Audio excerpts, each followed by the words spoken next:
Hello, আমি Anindita. Welcome back to Anindita's file. এর আগের ভিডিওটা না দেখে থাকলে প্লিজ ওই ভিডিওটা গিয়ে দেখে এসো। সেই ভিডিওতেই এটা আনবক্সিং হয়েছিল। এটা আমি অর্ডার করেছিলাম অ্যামাজন থেকে।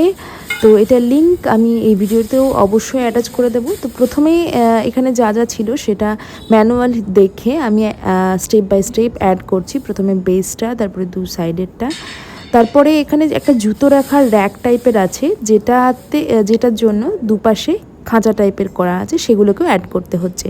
তারপর কিছু রড দেওয়া আছে এক্সট্রা, যেগুলো স্ক্রু দিয়ে, এখানে স্ক্রু প্রোভাইড করা আছে এবং স্ক্রু ড্রাইভার টাইপেরও জিনিসও প্রোভাইড করা আছে। তো এক্সট্রা আমাদের কিছু লাগবে না, যা আছে তাতেই আরামসে তৈরি হয়ে যাবে। তো এখানে আমি পুরো ভিডিওটা দিতে পারছি না, কারণ অনেকগুলো স্টেপ আছে, প্রায় 1 ঘন্টা লেগেছিলো এটা আমাকে তৈরি করতে। তো আমি এরপর যে নেক্সট পার্টটা দেবো ওটা লাস্ট পার্ট, সেখানে তোমরা পুরো ফিনিশিং পার্টটা দেখতে পাবে আর দেখা যাবে সেটা কেমন লাগছে। তো চলো, tata, take care, bye bye, দেখা হচ্ছে নেক্সট পার্টে।